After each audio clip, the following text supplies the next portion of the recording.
It began as badly as it could have for the North American Soccer League, with a forest of empty seats and the silence of a tomb. But it grew, at first very slowly, then with an explosion, with a great new stadium jammed with more than 77,000 people, with a detonation of sound that sent the message echoing across the meadowlands of New Jersey. The message was clear. Big-time soccer had come to America. The time was now. How did it happen?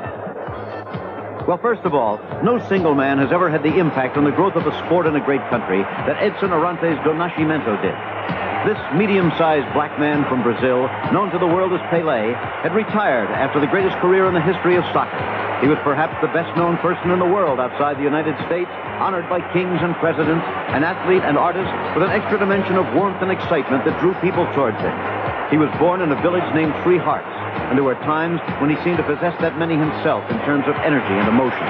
This was the day of his final game, and this, his final goal. A lightning thrust from a direct free kick that typified his entire career. Pelé.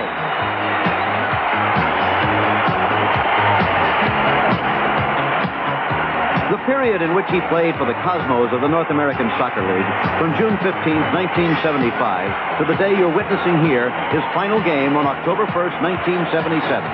Pelé's American career marks the arrival of soccer as an American spectator sport after so many false starts. A soft rain fell that final day, and many tears fell too. Pelé had accomplished his mission to America. He had established the sport and brought credibility to the North American Soccer League. But then one day, Pelé went away, and the North American Soccer League was on its own. But not quite on its own. Pelé had left a legacy of several million young Americans hooked on this football game that really is played with the foot. Male and female, short and tall, black and white and all shades in between, they were the new missionaries. And Pelé had left something else. A new professionalism in American soccer, spiced with great names from overseas, drawn to the new world by the promise of riches, yes, but also by the fact that the master had been here, and therefore it must be all right. From Germany came Franz Beckenbauer, scoring now for the Cosmos. But passing, too, setting up Italy's Giorgio Canaglia in an international display that drew crowds everywhere. There were others. England's Rodney Marsh, now pledged to the people of Tampa Bay, Florida, as captain of the Rowdies. Georgie Best, the stormy petrel of British soccer, was cleared just last week by the International Federation to play for Fort Lauderdale. North of the border, Bob Lenarduzzi, a Canadian of Italian parentage, leads the division champion Vancouver Whitecaps. From the dark continent comes the dark, darting figure of Ace Netzelenge, the African pride of Minnesota. And the Americans are coming too. Alan Mayer, the San Diego goalkeeper, was voted American of the Year last season. While Shep Messing, a Harvard man, makes headlines as spectacular as his saves. And all of them dream of this, the moment of victory in the Soccer Bowl, the league's championship game. The long season has already begun and will continue until Soccer Bowl 79 in early September.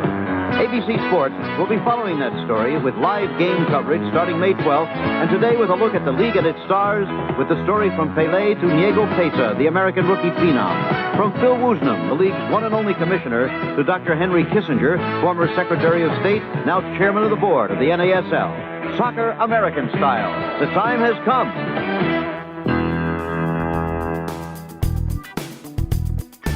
Welcome to Good Seats Still Available, a curious little podcast devoted to exploring what used to be in professional sports.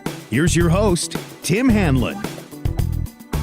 Hey now, how's it going, everybody? My name is Tim Hanlon, as our dulcet-toned announcer Corey Coates has just said, and you have stumbled across, either by chance or by design, our little journey into sports history. We call it Good Seats Still Available. Yes, that little podcast that is devoted to what used to be in professional sports. Thank you very much for giving us a listen, giving us a spin on your device, and putting us in your earbuds and into your ears for some hopefully enjoyable listening. And if you are a fan of the old North American Soccer League for the late 60s, all of the 1970s and the early part of the 1980s, this will be a treat for you. If you are just curious about this league, where you may have heard some stories or perhaps maybe follow a team, say, in Major League Soccer that has a name that actually began from the North American Soccer League, let's say, the Seattle Sounders or the Vancouver Whitecaps or Portland Timbers or San Jose Earthquakes, etc., then this will also be an interesting excursion, an audio excursion for you as well. Our guest this week is Ian Plenderleith, and his book, which came out a couple of years ago, is the most enjoyable, fun-filled, and frankly, astonishing read that you will probably undertake if you were a fan of said league. It is called Rock and Roll Soccer, and we'll talk about why it's titled that in our conversation. It's subtitled The Short Life and Fast Times of the North American Soccer League. And of course, the NASL continues to be a fascination for folks who will remember it from the early days, as well as a whole new generation of soccer fans who hear about it in passing reference in relation to, say, Major League Soccer, which, over the years has at once embraced, again, with some of the names of the teams and going back into the history, and at the same time also has often rebuffed its relationship or its connection to the previous go-round, shall we say, of professional soccer in the United States, which is understandable. If you're setting up this league coming out of the World Cup in '94, you want to sort of get off the schneid with your best foot or feet forward, shall we say. In '96, when you're starting up Major League Soccer, you don't necessarily want to embrace perhaps what was seen to be an absolute failure by the mid-1980s in its continuation of professional soccer in this country. But look, the reality is that prior to its demise in 1984, the NASL, we talked about this in one of our previous episodes with Dennis Seath as well, and we've also alluded to it in some of our other soccer conversations. The NASL was, the foundational attempt to get modern professional soccer going here in the United States. And, there was certainly a fallow time from, the mid-1980s until the World Cup again in the mid-1990s here in this country. But, without the exploits of some of these amazing players, I mean, Pelé, of course, Franz Beckenbauer, and the Carlos Albertos of the world, of course, the Rodney Marshes.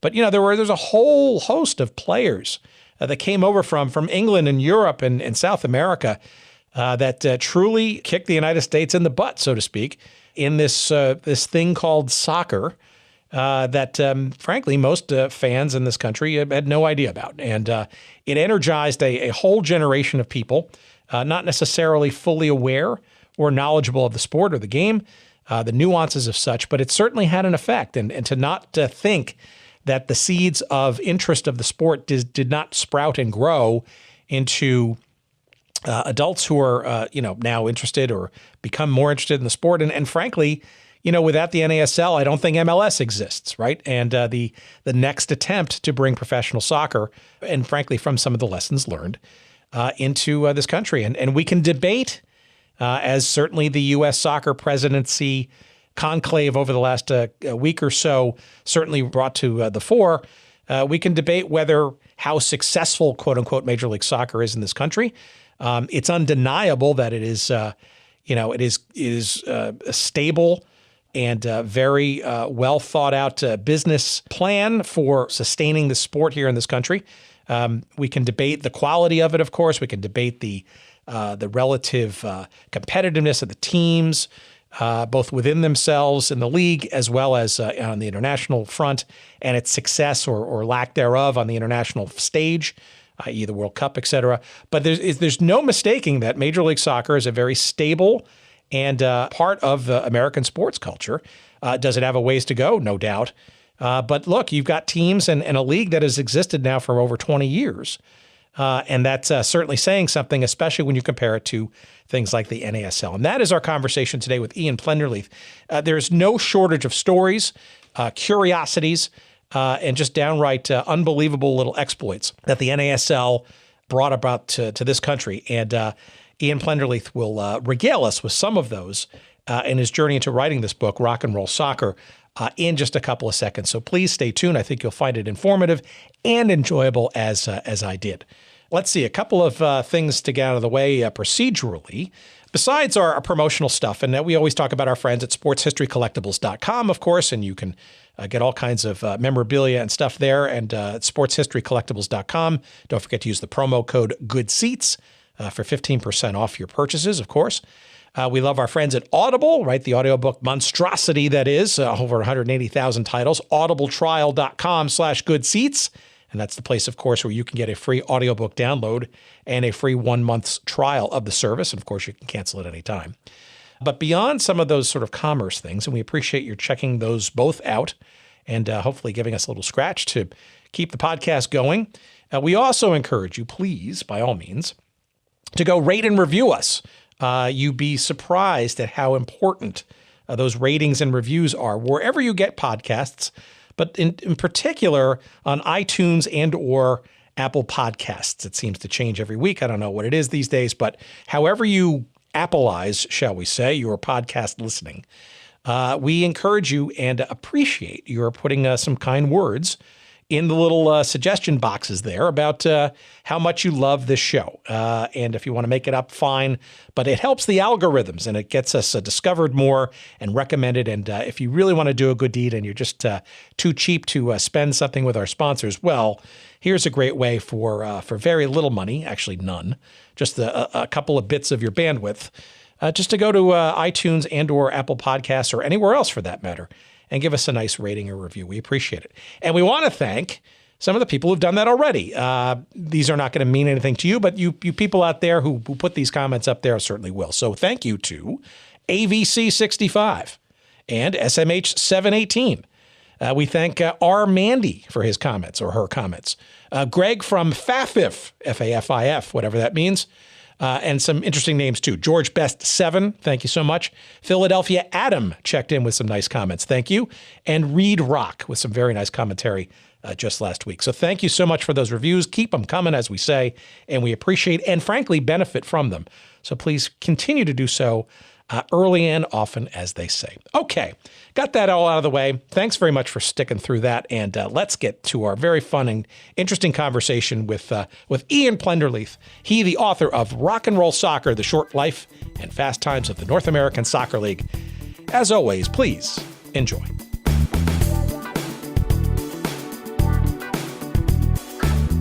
Well, I am enormously thankful for your time. I've tremendously enjoyed your book from a couple of years ago, and I think it is the quintessential tome in many respects, not just historically, but just the zeitgeist, I think, of this wild and crazy North American Soccer League that, as a kid, growing up in the northern New Jersey area, I was frankly just spoiled with being a Cosmos fan and going to games, I guess, from 1977 onward, which was kind of, I guess, the true heyday of it. But looking back over the years, you know, this thing obviously didn't start with a gentleman by the name of Pelé coming in 1975, middle of the season. You know, things were obviously growing and festering and building up into something significant. And you know, before we sort of got to the craziness, I guess, of this league. A lot more was sort of in play prior to. I'm really curious, just maybe as a starting point, where you're coming from with this story. What is your sort of association or attachment to this story, perhaps both professionally and then just as a topic to pursue in glowing detail in this book? Well, there are a lot of reasons why I was interested in the North American Soccer League and why I wrote this book, which sounds odd because I grew up far away from it in the 1970s, 3,000 or 4,000 miles away from it in England. But in England, we were aware of it because, of course, a lot of English players went over and played there, and there was a lot of coverage of the NASL in the British press and even on the soccer programs on TV. And I got a magazine at the time called Soccer Monthly, which only lived for a couple of years. It was a very intelligent magazine, which made it stand out from the other publications. And they wrote a lot of pieces about the NASL. They were very curious about the developments in America, and they followed a lot of players over there to see how they were getting on and what it was all about. So that's when I first became aware of the interesting jerseys and uniforms, the fact that they played on plastic fields, all the razzmatazz that was going on around the game. There were always pictures of cheerleaders printed next to these articles, which as a 12-year-old boy was, of course, of some interest to me. And it was just seemed slightly surreal to us that the Americans, who we traditionally thought had nothing to do with soccer and didn't know anything about the game, that they were making this rather weird attempt at establishing a league. Now, of course, in my youth, the NASL died and went away, and I forgot about it. But then several years later, in my 30s, I moved to the United States and to Washington, D.C. with my family. And my job was basically being a stay-at-home dad to my two young daughters. I was also working as a soccer coach, as a referee, and as a freelance journalist and writer about soccer. And one of the jobs I had for a while was working for the U.S. Soccer Players website, the union for the national team players. And I would occasionally write history features about various past aspects of U.S. soccer. And what always fascinated me about U.S. soccer was that people said, well, it doesn't really have a history. But I think it does, and I think what I wanted to do in reconstructing my book about the NASL was to point to a really important chapter in U.S. soccer history, not just because it formed the basis for what has come since, but also because the NASL, I feel, had a huge influence on the global game, because it was one of the first, really was the first league to be like a truly international setup, maybe unwittingly, but it was, if you look at the Premier League and the Champions League now and the multinational makeups of the teams that are competing at the top of the game, and the whole emphasis on brands and marketing and entertainment, to me, that's all mirrored in what happened in the NASL in the 1970s. Now, as I say, I used to write the odd history piece, and I came across, I think the first thing about the NASL that really reawakened my curiosity was the Team USA, which played in the NASL in 1983. And I was totally intrigued by the idea of the U.S. national team being allowed to play in the U.S. domestic league. So I wrote a piece about that. And then I also bought a copy of Colin Jose's NASL statistics book from eBay at some expense. No, it's the Bible, right? You know, it's the Dead Sea Scrolls of the North American Soccer League, right? It is. It's a beautiful book to browse through, and I've been browsing through it again today, and you just come across new things every time you look in it. And for statistics geeks, it's a great compendium of everything, every goal and every kick that happened in the NASL. And looking through this book, I realized how many teams there were and how they moved around, and there were so many players that I recognized from my youth in the 70s, and players like not just the big names, but sort of players from the lower leagues in England whose names I knew, like Alan Woodward or Trevor Wymark, who were first division players, but they weren't massive stars on an international scheme. And players like Jeff Crudgington, who I'd seen play for Crewe Alexandra against my home team, Lincoln City, in the English fourth division. It really woke up the soccer geek in me to thinking there must be so many stories to be told from this league. Now, I know that the narrative at that time was, well, the story of the NASL was just the story of the Cosmos. And I did read the book Once in a Lifetime, which I thought was a good book. I did see the movie Once in a Lifetime, which I thought was not such a great portrayal of an entire league. And I think that movie set out to describe a story that it decided in advance, that the league was all about sex and drugs and decadence and the Cosmos and everybody having a crazy time and taking drugs and going to Studio 54 and hanging out with Andy Warhol and Mick Jagger. And to me, that was a very simplistic retelling of the league's story. And as I came to discover when I talked with a lot of the ex-Cosmos players, it wasn't at all an accurate story. And, of course, it ignores the entire fascinating story of how the league built itself up. The other teams in places as far apart, it was a coast-to-coast league. So there were teams, huge soccer culture founded in the Pacific Northwest through the NASL. Very successful teams in LA, in Florida, in Fort Lauderdale, and the Tampa Bay Rowdies, of course. The phenomenon of the Minnesota Kicks, and the interesting story of how many teams came and went in Washington, D.C. as well. Those are just some of the narrative arcs which I think were completely neglected, and that's why I wanted to write a book which wasn't necessarily a comprehensive game-by-game or season-by-season history of the NASL, but I wanted to tell a story of what I think it symbolized in U.S. soccer history. Well, no, and I totally agree with sort of the sentiment, right? I mean, indeed, I think a lot of sort of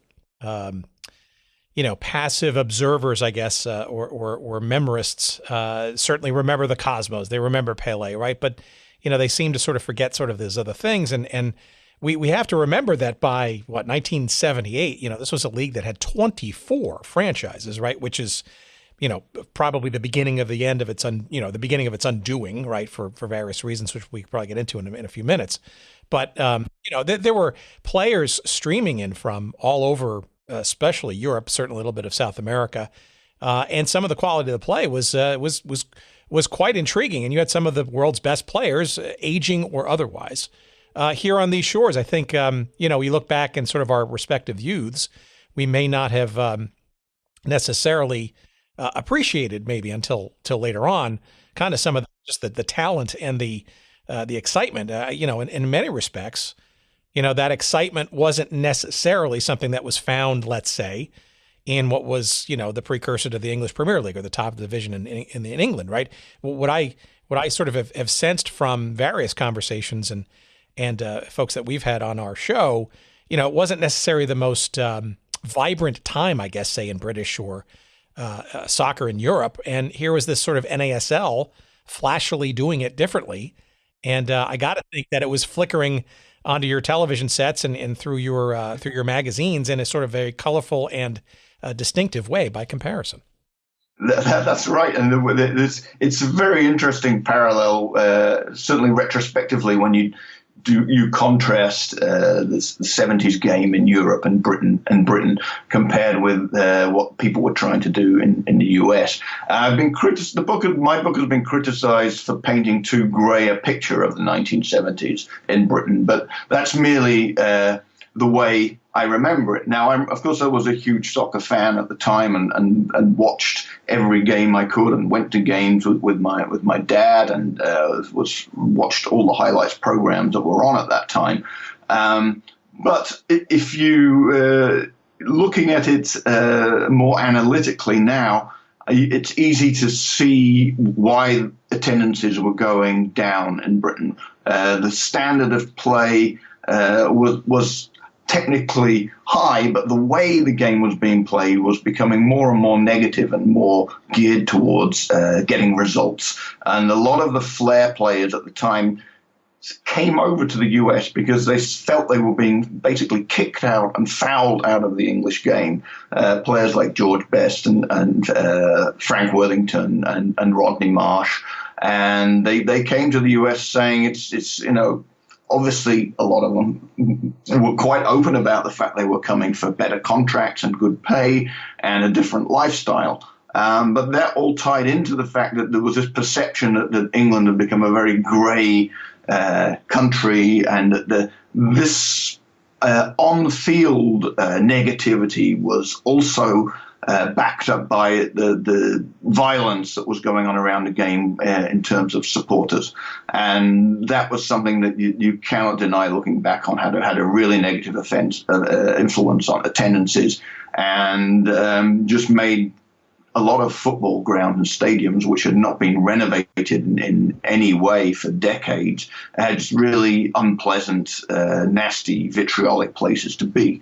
So the game was still surviving, but it was taking a severe battering, and it wasn't until the 1980s and the various terrible stadium tragedies that woke people up. that the game was able to take stock of itself and take a long, hard look at itself and say we need to reform and find out what's gone wrong and how we can make things right again. So again, going back to my perception of America in the 70s, we used to. It's funny how little news you got back then. Your media was limited, so our perceptions of America were basically down to Starsky and Hutch and the Fonz and Kojak and all the American TV shows and the occasional music videos we would see on Top of the Pops. And this was so it had this really exotic, still very foreign feel to it, and certainly the sense that there was something extra special about the US, which I think was probably what attracted a lot of British players to go over there. A lot of the British players I talked to said they had never been to America. They didn't know what to expect. Some of them had not been even traveled outside of England before, and they suddenly arrived in this land. And this is going back to when the league started in the late 1960s. They were just absolutely bowled over by the possibilities and space, and for want of a better word, just the freedom they suddenly found themselves in, being unknown in a different country and having this new opportunity. Some of them quite late in their careers suddenly open up for them. They were very grateful for that.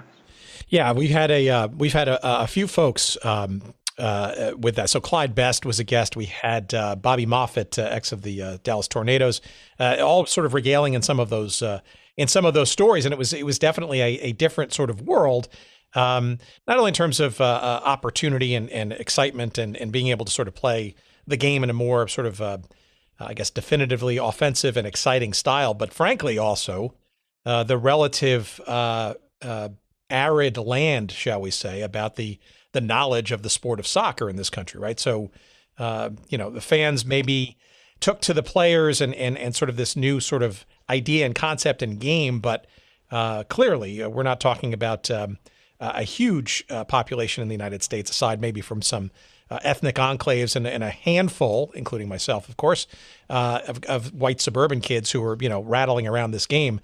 Soccer is pretty much a foreign, quote unquote, sport at that time. And in many respects, I think you talk to some of these old players who were playing at that time, it almost felt messianic, right? In terms of, or missionary in terms of their, of what they started to recognize fairly quickly is that they were teaching the game to people, both by their play and their activities. Yeah, absolutely. And what a lot of them appreciated was that it gave them an in for their post-career, because they found themselves suddenly having to be articulate. They suddenly had to explain the game for the first time in their lives, and they were being sent out as part of their contrast to do clinics in public, to go to sports classes in schools to demonstrate the game. And as you say, messianic, they were evangelizing about the game. They were saying, look, this is what it is and what it consists of. So they were, a lot of them were helped them set themselves up for coaching careers. Many players stayed on in the US and made and had careers as coaches or started up their own coaching schools. And many of them found that they went into sort of communications jobs as well. And that was helped by the fact that they came to the US and were able to found a voice for themselves. And I know from my own personal experience coming to the US as a typical sort of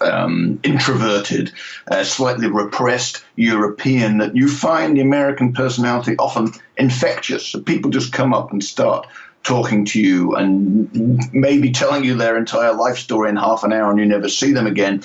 There's maybe something superficial about that, but there's also something really charming about it. And being back in Europe, I kind of miss that approach to conversation, to openness, and sometimes find that I have to break myself in Europe because I just start talking and babbling on, and that's something that I maybe picked up in the US. But going back to the early days of the NASL, you're talking about these a few soccer hotbeds. But basically, the US was in ignorance of soccer, and I think that if you look at places like Atlanta and Dallas, for example, where soccer started from scratch, teams, and those were clubs that really sent their players out, English-speaking players out to do their best to publicize and promote the game. And you see in those two areas, there's a massive soccer playing strongholds now. Hundreds of thousands of kids play soccer in the suburbs and in the cities like every weekend, and all that goes back to the educative principles of the NASL and its foundation as a teaching base to try and bring the game to America. All right, let's step back for a second. So you're here in the States and you finally sort of recognize that the NASL story, the narrative, perhaps as it probably should be told versus what was in limited form out there already. What was your thought process as to how to approach creating this narrative, and then sort of the process by which you constructed the pieces? Like, were there natural folks that you wanted to reach out to first? Was there folks that you already had connection to? How did you decide to sort of wrap your head around sort of the story and then sort of how to tackle it?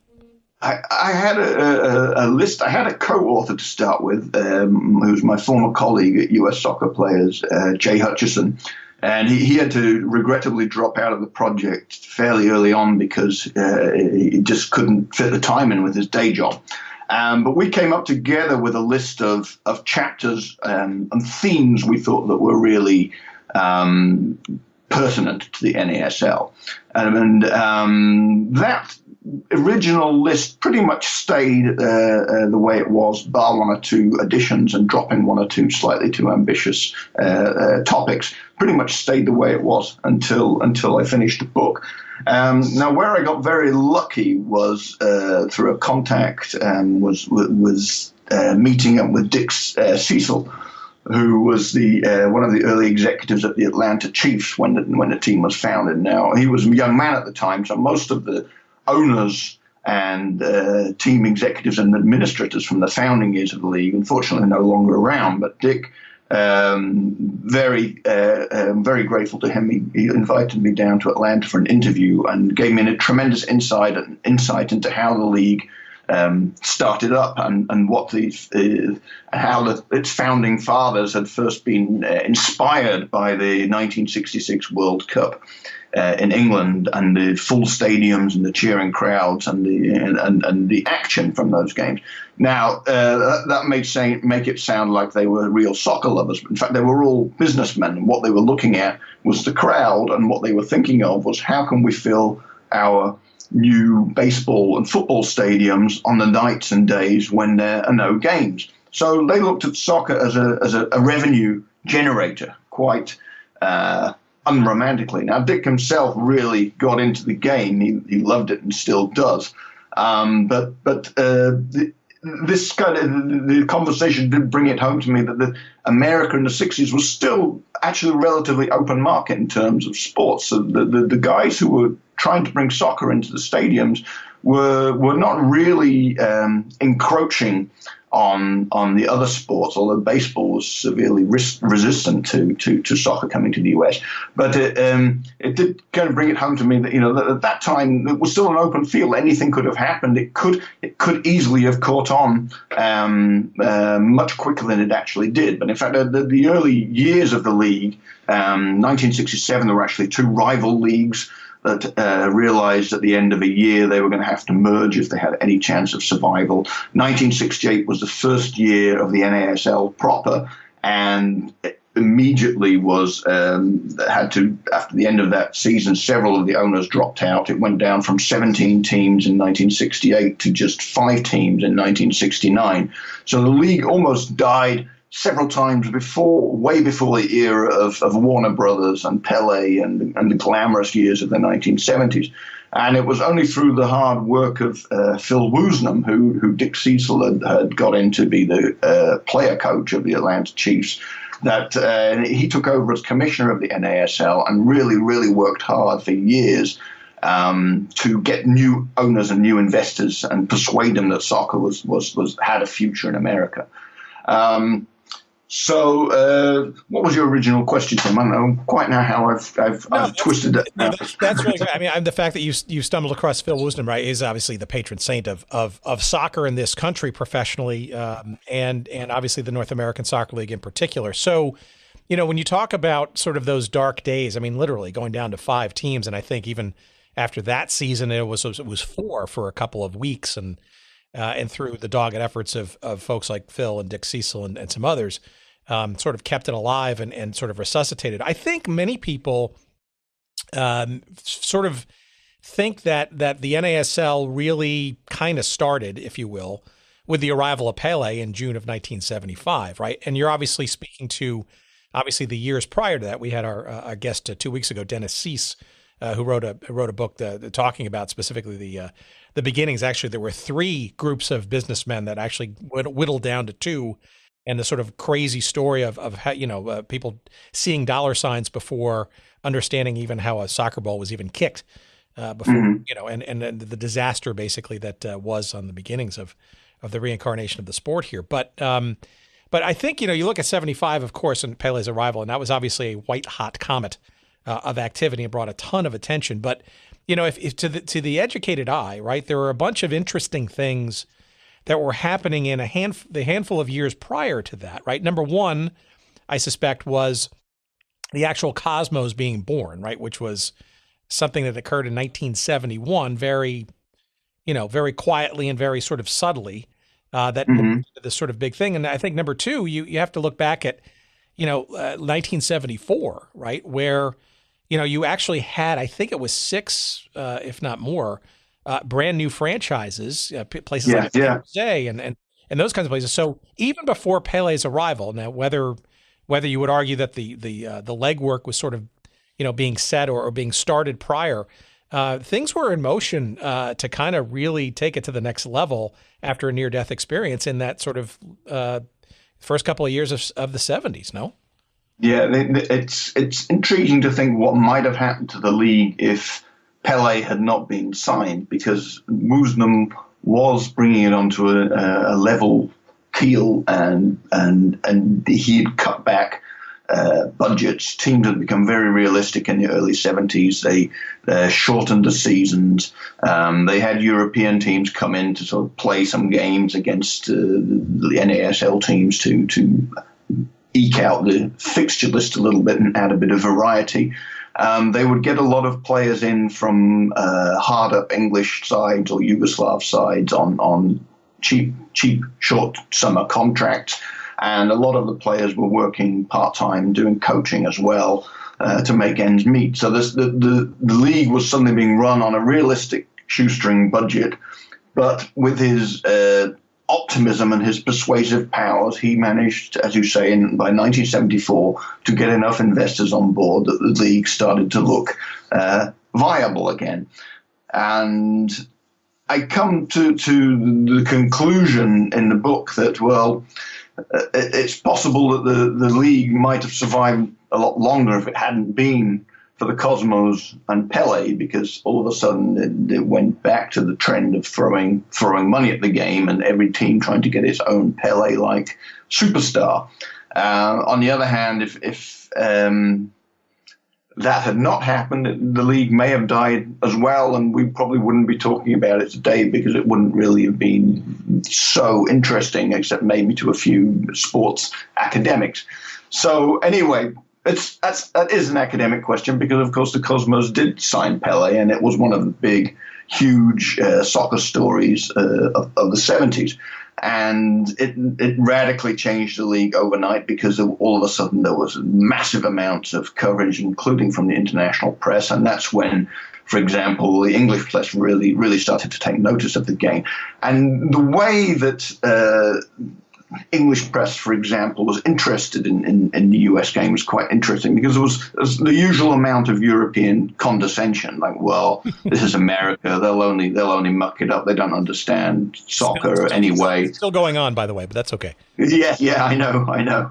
And there was also a certain amount of fear as well, because everyone realized the potential of America, the huge wealth and the huge population, and that if America did decide to really adopt soccer and invest a lot of money in it, and there would maybe not be a chance for any other team in the future to win the World Cup, because America, with its infinite resources, would maybe become this massive power, and that would steamroller everybody else. And of course, there was the endless discussions about the rule changes, the various rule innovations, we should say, that the NASL had in the 70s, which also caused a lot of raised eyebrows and consternation among the British snobs and the FIFA barons, who did not like being told by upstart Yanks what to do, how the best way to run a football match was.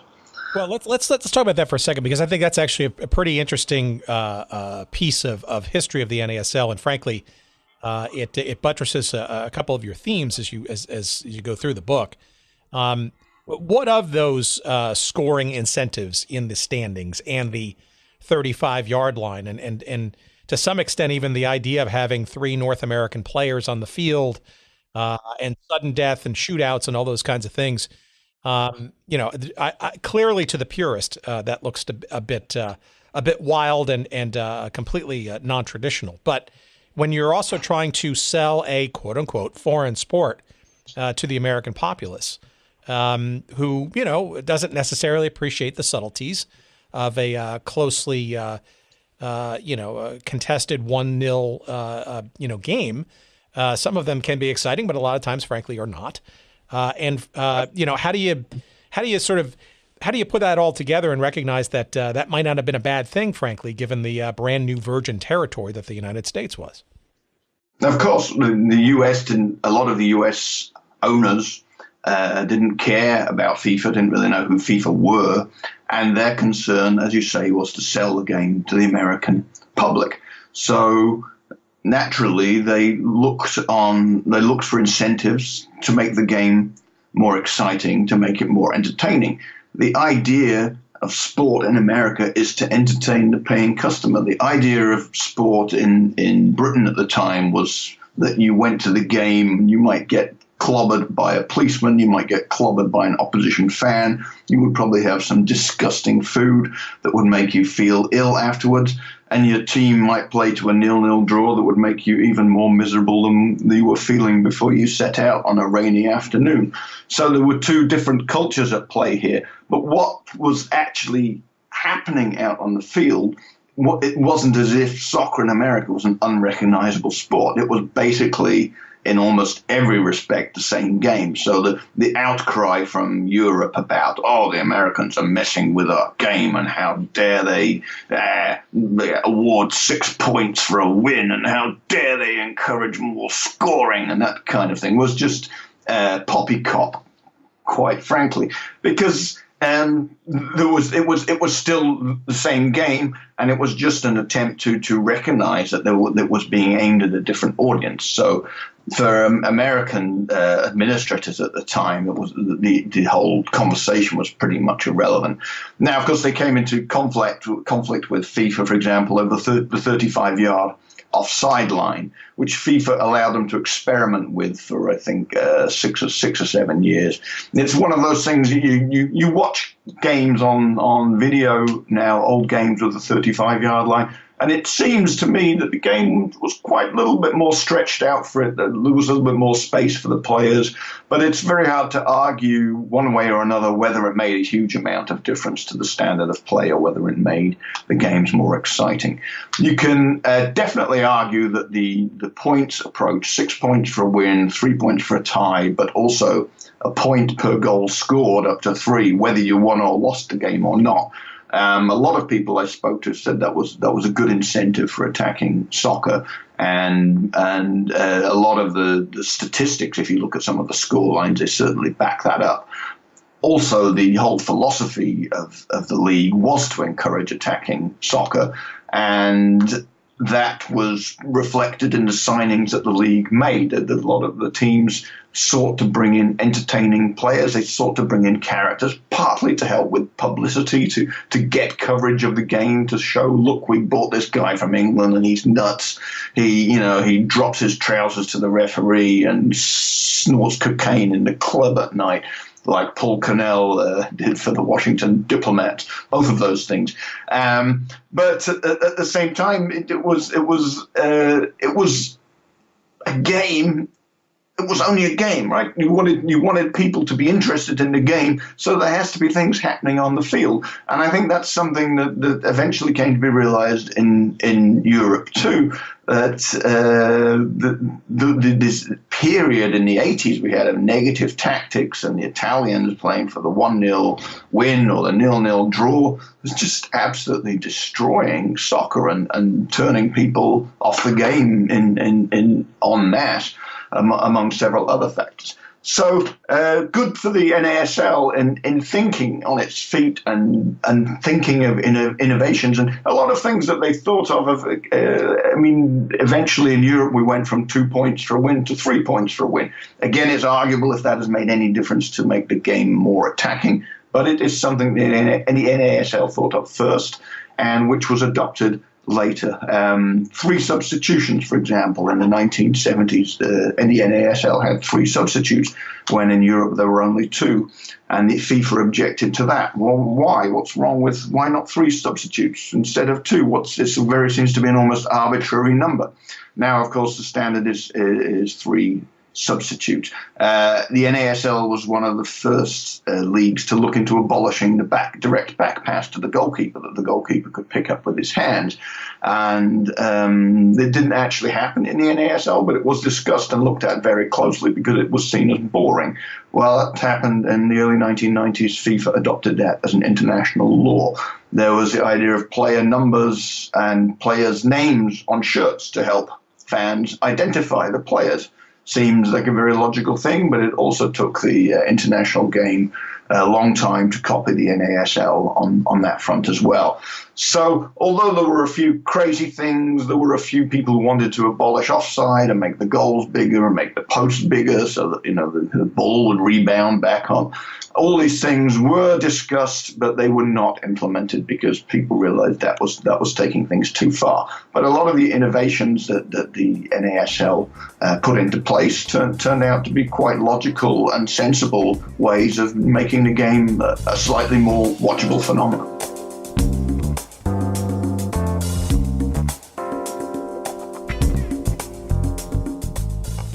All right, just when it was getting interesting, let's bring this to a grinding halt, shall we?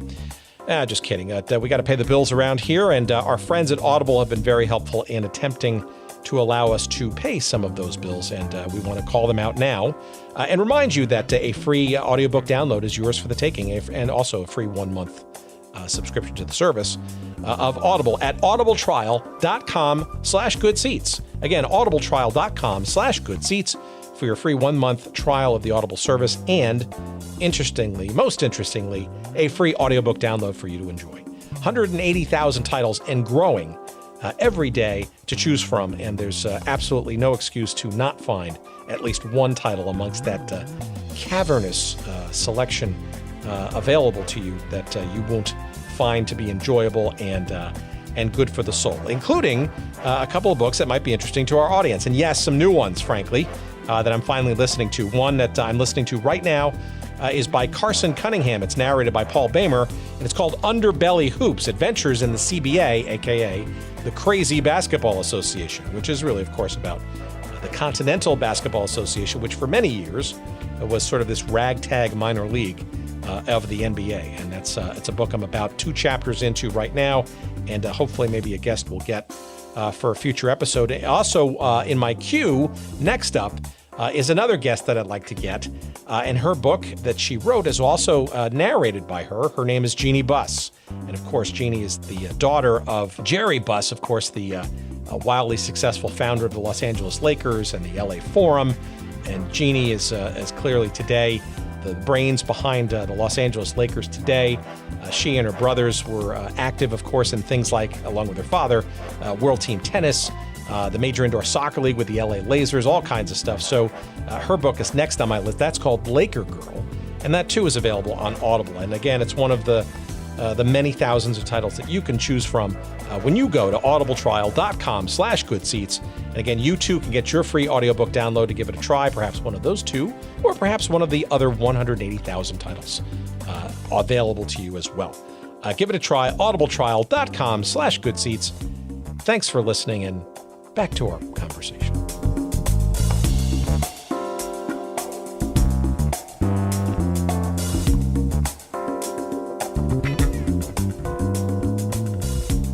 In your conversations with the players, and the ones that I've had thus far in our little podcast journey here, it almost seemed to be like they relished all these changes and dynamics and stuff. I'm sure some were a bit bewildered and or flummoxed by them, but I guess I'd love to know, sort of in your interviews and as you're putting together the book, was most of the memory, I guess, of the players that you talked to that of fondness and or of enjoying their sort of at least on-field exploits despite all these rules changes, and versus say not really being a fish out of water and not really adjusting appropriately?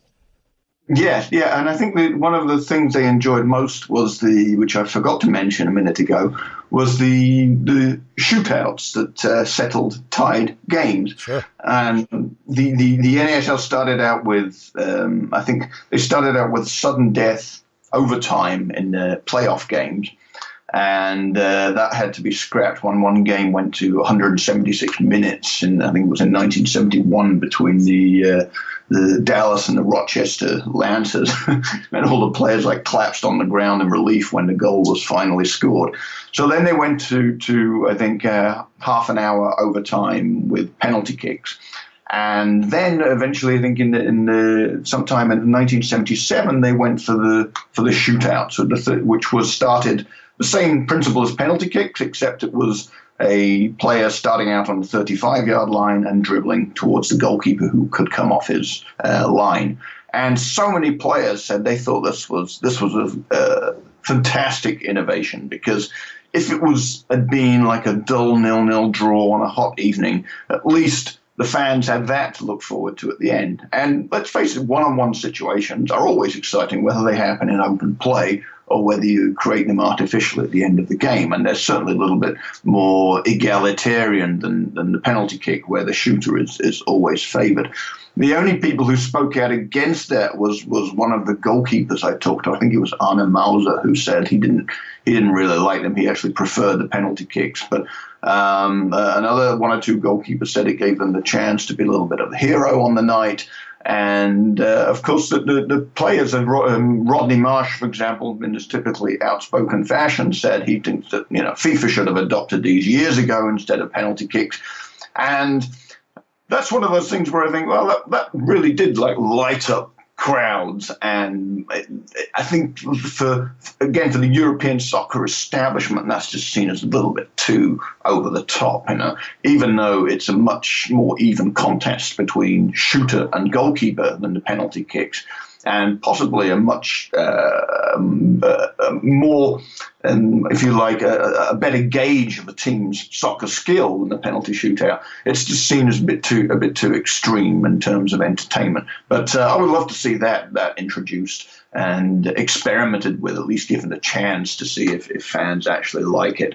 The players themselves, I think they relished the freedom, as you say, to express themselves more. That's why they enjoyed actually playing in America. And certainly for some of the better players, it was a drop in standards, so they were able to shine a little bit better. But some of the lesser known players, a couple of the Scottish players I talked to who came over in the early 70s, said they liked the fact that they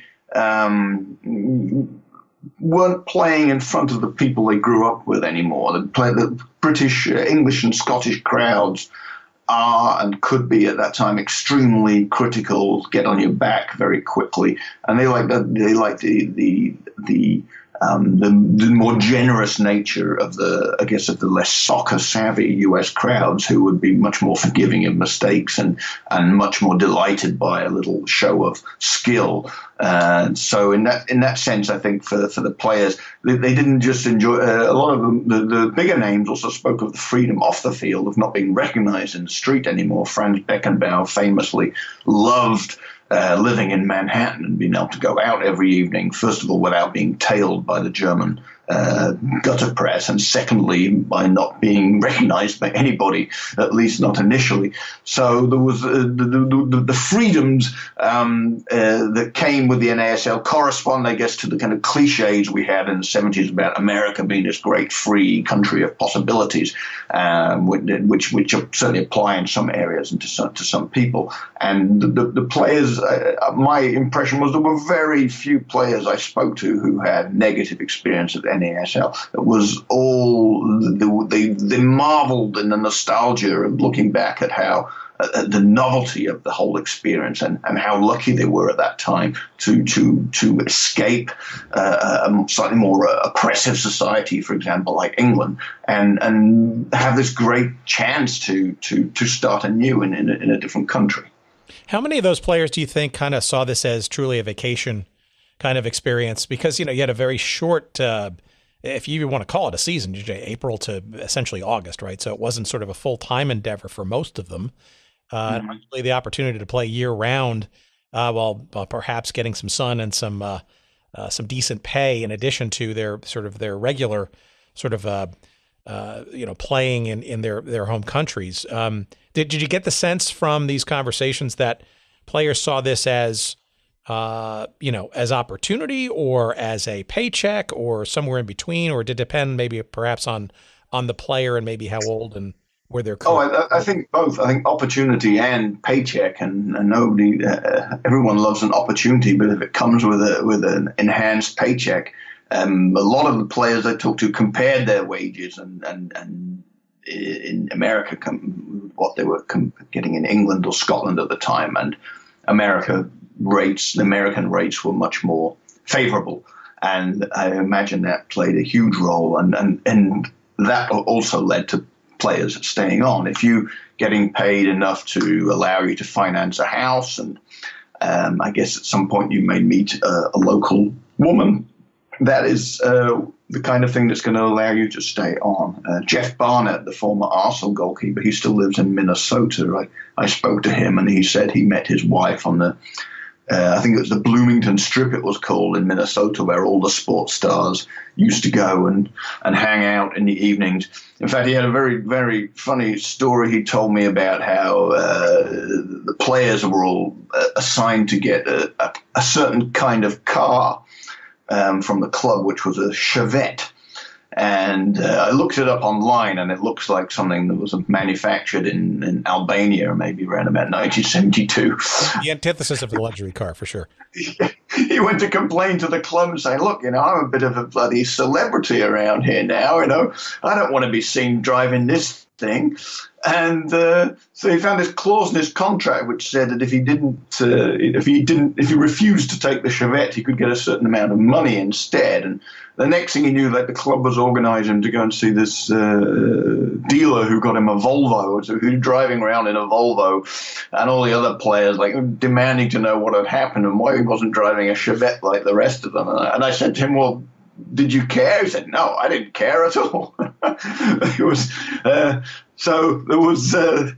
That's kind of illustrates the shackles a little bit that were loosened in terms of the players' daily lives compared to maybe what they were experiencing back in England. I'd love to sort of segue again into a little bit into some of the other sort of player stories, I guess, that stuck out. I mean, clearly there were some more interesting escapades, shall we say. Rodney Marsh, who did the foreword in your book, recounts a few times. I think actually that the immediate time when he arrived, that he went to the office, the Rowdies' office, and one of the assistants there was working on trying to get two of the players out of jail from an interesting evening the night before. So I'm just curious as to any of the, shall we say, more colorful stories that might have stuck out in your research journey for this book, because clearly, I have to confess that when I started out researching the book, I thought there was going to be more of those kind of stories involved, but either players were still a little bit too reluctant to tell the full truth of their days of decadence and dancing in the 1970s, or the other thing I suspect is that there was far less truth in those tales than we were led to believe at the time. So to come back again to the example of the New York Cosmos movies, well, a lot of the former Cosmos players said that movie was ridiculous. It was just Shep Messing and Werner Roth shooting their mouths off and exaggerating about how, what incredible party times they had, and that they, as professionals, actually went home to Long Island every night, and they would maybe meet in the pub to talk about soccer. But most of the time, they suspected that even Carlos Alberto and Franz Beckenbauer were probably at an age where they mostly went to bed before everybody else. So, in terms of that kind of what you say, I guess, in terms of the sort of police cell kind of stories that you would expect from the 70s, in the end, I'd realize that that's not really that kind of important to the book, because it's first of all, it's a bit of a sensationalist way to look at the era, a bit of a cliched way to look at that era. And thirdly, I was no longer convinced after talking to a lot of players that there was even really necessarily that amount of truth in it. Now, there was there were the teams in Hawaii and Las Vegas, famously the Las Vegas Quicksilvers, which is a brilliant name for a team that only lasted 1 year in a place like Las Vegas. The teams, I talked to a lot of the players who played in 1977 in those two venues, and they said when the visiting teams came, they would generally rely on them having been out in the town the night before to wilt in the heat the following day, and that would allow them to take advantage of them on the soccer field. But unfortunately, if you look at the Las Vegas and Hawaii team records for that year, it's not really backed up by the results. Although I don't doubt for 1 minute that people did take advantage of those trips. Now, the kind of stories that actually I really found funny were the more sort of personal stories. For example, Bob Ioriscu, who played in Toronto and was transferred without his knowledge to the New York Cosmos. And he told the story of how outraged he was. He got the call, it was in his mother's kitchen, and he got the call from Eddie Firmani saying, "Oh, we've just signed you. You're flying to New York tomorrow." And he was so outraged, he called up the club president and swore at him. And he thought that he'd been sold because he'd negotiated a couple of $1,000 extra on his contract that year, which was still something below $6,000 a year. So he went off to New York with his agent. Well, he didn't really have an agent, but he took his soccer mentor from his youth, a guy called Aldo, along and said, "Look, we're not going to let the Cosmos dick me over on negotiations. I need somebody to stand up for me so that I can play hardball with them." So he was envisioning in his head that maybe they would offer him $8,000 or something like that, and he would have to negotiate a little bit. But he describes how he's met at the airport in a limousine and taken to a hotel, and he bumps into Carlos Alberto, who's there because he's just signed as well, and then he has dinner with Pelé. And the next day he goes in for negotiations, and they say to him, "Okay, this contract is not negotiable." So he's like nudging his agent, saying, just to give him a sign, "Don't worry, we won't let them push us around." And they said to him, "Well, it's $28,000 in your first year, $35,000 your second year. You get a free apartment in New Jersey and a Toyota car and this and that." And he's just like sitting there going, okay, I just have to have a quick chat with my agent. So he takes Aldo outside and he sends a guy home and says, "Well, I don't need you here anymore. You can go. And I love the way he told that story. He has a very engaging way of talking as well. And this was kind of typical for it was not only a good story, but it typified the kind of insanity of the league at the time, that the Cosmos were suddenly offering these massive contracts for players who were, one, they weren't bad, they were maybe not quite the same kind of world beaters as Pelé and Carlos Alberto. So those kind of stories, going back to Jeff Barnett, also told a very funny story of how he didn't sign for the Cosmos because he was due to meet them at Heathrow Airport when he was an Arsenal player, and the Cosmos were landing at Heathrow Airport, and he was supposed to go out and sign and go straight off with them on a world tour. And he told me, he said, well, the thing is, my dad had a real thing. He taught me that, you should never trust anybody who doesn't shine his shoes and wear a clean shirt. And he goes, I went out to Heathrow Airport, and in came all these Cosmos officials and Clive Toy and all the rest of them. And then I sat down with the manager, Gordon Bradley, and his shoes were all scuffed, and his shirt collar was really grubby. And I thought, I can't play for this guy. My dad would never approve of me playing for this guy. So he told the guy he was with from Arsenal, he said, no, there's something wrong with this deal. I can't sign for the Cosmos. And so he left them to go on their world tour on his own. And he told me this story because we were both killing ourselves laughing. And he said, of course, I couldn't tell anybody at the time the reason I didn't sign for the Cosmos was because Gordon Bradley had dirty shoes. It's only a story you can really tell 30 years later. And that was, of course, one of the reasons I thought writing the book at that kind of a time distance, that people are very much more prepared to open up and tell the truth about what happened back in that time. And I think the book really benefited from the openness of a lot of players who thought it was a good time to tell their stories. And they were actually very glad that somebody was attempting to write a book that appreciated the league and which put it in its historical context. Near the end of your book, obviously, as you describe and sort of hint at sort of how the league was soon to collapse upon itself. It's an interesting sort of theme in here, and I wonder, I'd love to hear your theory about it, right? So you use the word myth and memories, right, in your chapter 9 about the Cosmos and the Philadelphia Fury and the rock and roll lifestyle, and yeah, make no mistake, there was this intersection in the late 70s of music, the music industry, right, and this league, right, whether it's Elton John in Los Angeles or Paul Simon and Peter Frampton and their crowd in Philadelphia, obviously the Warner Communications crowd and the Average White Band, who I'm trying to get on this show actually to explain how they put together the Cosmos theme that played in the stadium every game. Part of that sort of crazy world. The Caribou Ranch for 1 year in Denver with the Caribou of Colorado. But I guess you could put that in quotes, the rock and roll lifestyle. But is it a mythology or is it true, right, that, the free spending ways of the Cosmos and then sort of by extension, a number of other clubs seeking to keep a pace with high price signings and whatnot? I mean, I think the popular legend is that spending got out of control. There was not enough revenues nor television money at that time to support that. And frankly, there was not a lot of grassroots efforts, save for a few early days and early missions.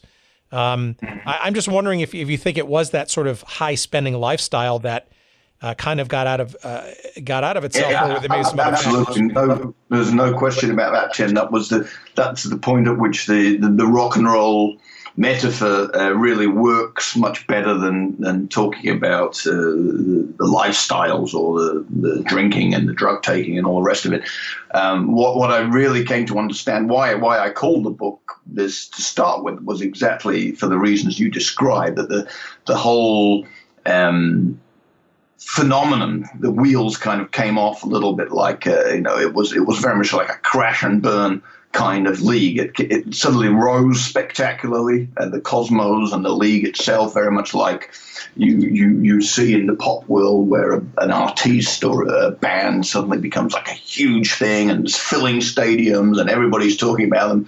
And then the whole thing dived and crashed just as quickly as you might find again in the rock and roll world if a star overdoses or suddenly goes bankrupt because they were cleaned out by their management team, or because they hit a creative black wall and suddenly could write songs no longer.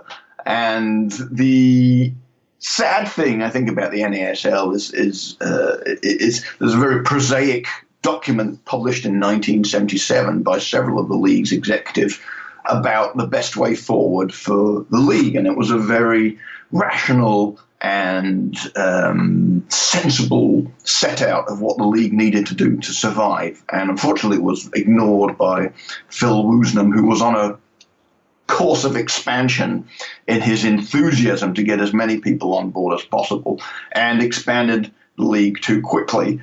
And many of these new owners were looking at the Cosmos, were looking at Pelé, were looking at big stars, overspent, and found that their investments were being sucked into a black hole, and that the soccer was not going to make them rich as they'd hoped. And that ended up dragging down the league and into extinction over the course of a few short years. So in that respect, the rock and roll analogy is quite apposite. And you mentioned the Philadelphia Fury, which lasted for 3 years, the Peter Frampton, Paul Simon, and Rick Wakeman vehicle. And that was a classic case. They put a lot of money into a team that was just frankly really poor, and didn't attract crowds because not only did they not play exciting soccer or win many games, they didn't even really have the rock and roll lifestyle to go with it. And it might have actually helped if some of their players had gone out and caroused a little bit more on the town and got some bad publicity. So in that sense, the Philadelphia Fury was kind of like almost a better example of the league's crash and burn policy than the Cosmos, because at least the Cosmos had they had Warner Brothers behind them covering all their losses, so they weren't quite in the same situation as all the other teams.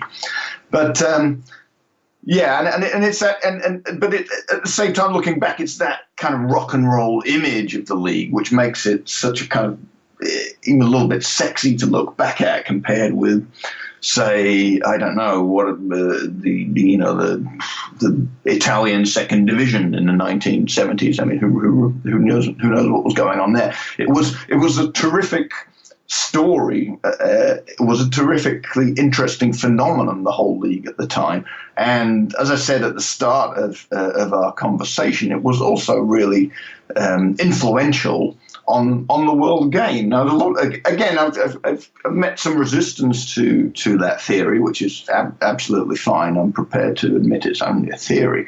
But I still can't help but thinking of the NASL every time I see the way that the Champions League and the Premier League are now presented to us with this massive hype, always emphasis on the stars and the big names, the constant attempt to sell themselves and sell their game to an ever wider audience. And I think if the NASL had happened a few years later, if it had the luck to have got in on cable television and got itself a good TV deal, that it would have been a much more viable economic and business proposition for the people who'd invested in it. Because if you look at the names, Pelé, Beckenbauer, Johan Cruyff, Gerd Müller, George Best, Carlos Alberto, Giorgio Chinaglia, all those players playing in the same league at the same time, if there had been the kind of global television network then that there is now, that would have been a massive incentive for people around the world to have watched that league. So coming out of this project, first of all, do you think there's a documentary or two in here, right? So you mentioned the Cosmos documentary, which, to me was sort of heaven, right? Because I grew up watching the Cosmos as a kid and some very fond memories. But indeed, the narrative was, a lot of it's about, Giorgio and sort of, the heavy-handedness and, maybe he was part of the iron fist that kind of brought this team down. But, I wonder, what I've yet to see, though, is anything that, kind of really does a decent treatment. And frankly, I think the twists and turns and the visuals, right, of the journey of the North American Soccer League, I think at least in some sports cable history kind of segment, would be very interesting, especially, and this leads me to also to a legacy question, when you finally see Major League Soccer here in this country actually reaching back, not necessarily fully and genuinely, but the fact that a number of teams are named after or seemingly continuations of teams that came in the 70s in the North American Soccer League, right? So Seattle and Portland and San Jose and Vancouver and the New York Cosmos and the rebooted North American Soccer League, the Tampa Bay Rowdies. These names have come back, and it's very interesting to sort of see how a new generation of fans kind of want to know, like, where this team name and all the history, very little of it that's known, started from, and what sort of led it to what's around now. I guess my question is twofold. One, do you think there's any further work in your world, either written or in a documentary form? And number two, how much of a legacy do you sort of see from this league, short and brief and exciting as it was, in what is now American and/or the world stage?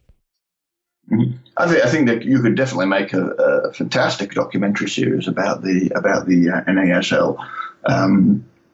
Somebody was supposedly interested in buying the movie rights to the book when it was first published, briefly raising my hopes.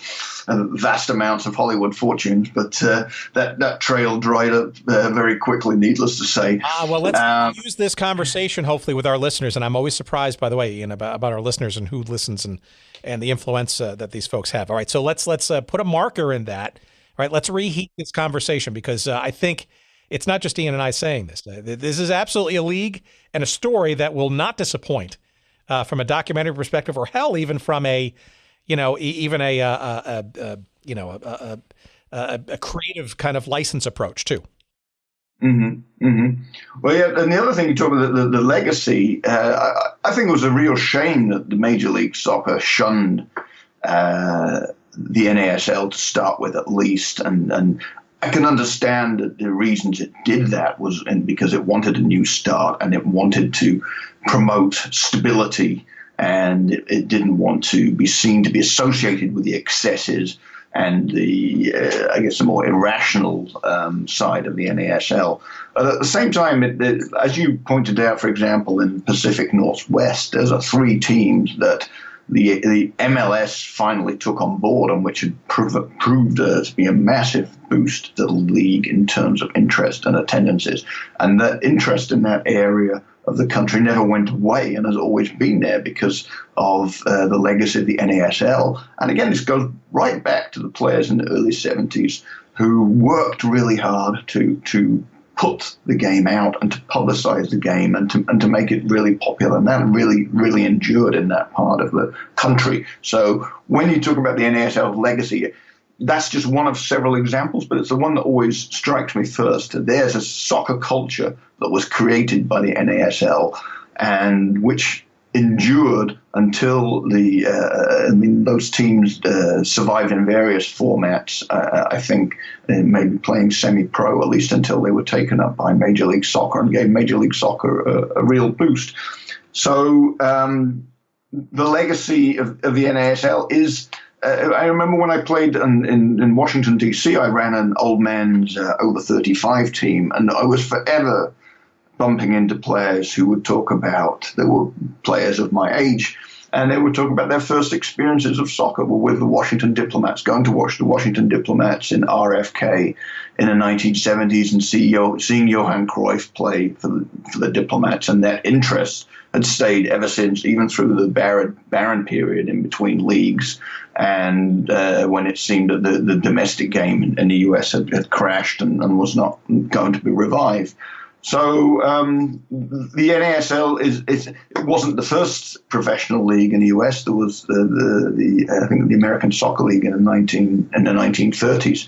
That went same way as the NASL did. But I think the NASL was the first national coast-to-coast league, and that was what has made it, to me, a kind of stand out as the really true beginning point of soccer in America as a nationwide phenomenon. And that's what, and I always used to laugh in England when I went back on visits, and people would say to me, well, is soccer ever going to catch on in America? And I tell you, you just have to drive around the suburbs on a spring evening, and every single spare bit of grass you will see, there are kids playing soccer. There are so many leagues, there's so many tournaments, weekend after weekend. It's already caught on in America a long time ago. It's already a massive sport there. And that, I think, a huge amount of credit goes to Phil Woosnam and the North American Soccer League.